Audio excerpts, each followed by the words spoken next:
Bismillahirrahmanirrahim. Assalamualaikum warahmatullahi wabarakatuh. Assalamualaikum warahmatullahi wabarakatuh. Allahumma sholli ala Sayyidina Muhammad wa ala ali Sayyidina Muhammad. Semoga Buya selalu dalam lindungan Allah Subhanahu wa taala. Amin. Sehat walafiat. Amin. Dan dimudahkan dalam segala urusannya, Buya. Izin bertanya, Buya. Ada seorang ayah, Buya, yang sudah lama dia sudah berpisah dengan istrinya. Nah, kemudian ada atau ingin beristri lagi. Nah, karena anak-anaknya tidak menyetujui, Buya, bahkan ada sedikit ancaman atau warning kalau ayah menikah lagi, bla bla bla bla.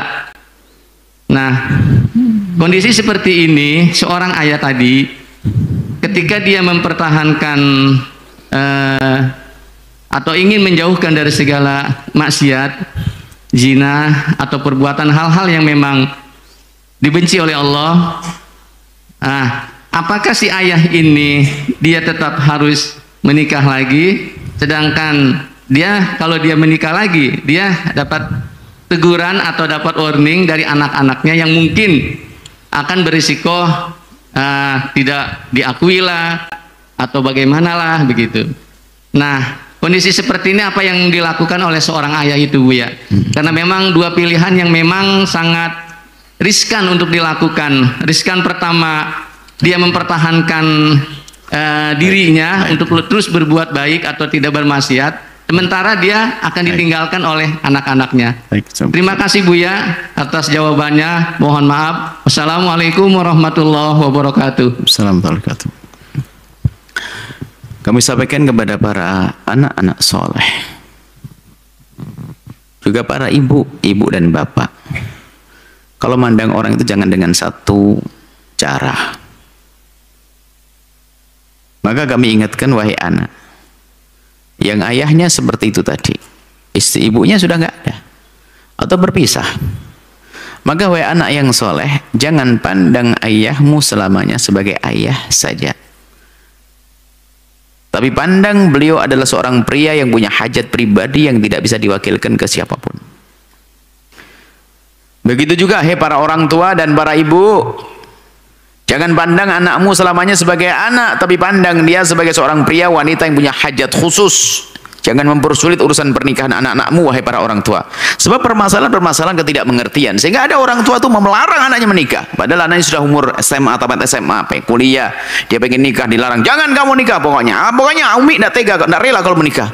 Sementara sang anak ini syahwatnya tinggi, sudah kenal dengan lawan jenis, akhirnya betul keluar dari kuliah, selesai kuliah dapat gelar sarjana ekonomi plus pezina. Naudzubillah. Hati-hati orang tua, jangan pandang anakmu selamanya sebagai anak, pandang sebagai wanita, sebagai pria yang punya hajat khusus, yang di saat memerlukan nggak bisa digantikan oleh siapapun.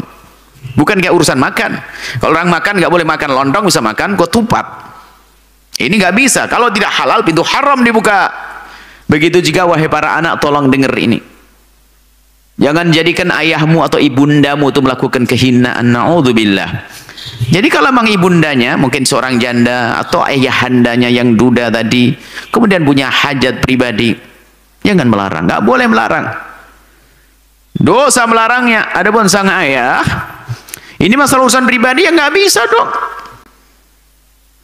Ya mungkin caranya saja, atau mungkin dibuat bagaimana dengan wanita yang bisa mengerti keadaannya.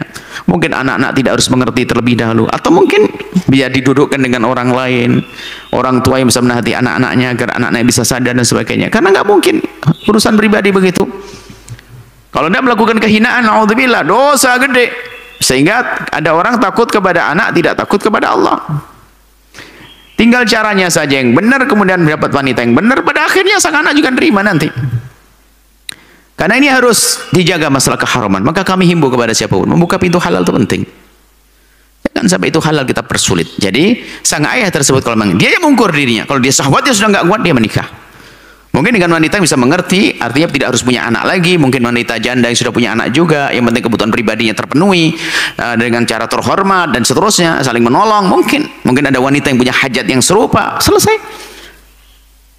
Jadi jangan sampai ada, kita pernah, naudzubillah, semoga Allah mengampuninya, seorang wanita, dia ditinggal suaminya meninggal dunia, dia anaknya masih kecil waktu itu. Sampai anaknya sekarang anaknya kuliah. Waktu dulu dia tiba-tiba menangis datang. Menangis kenapa?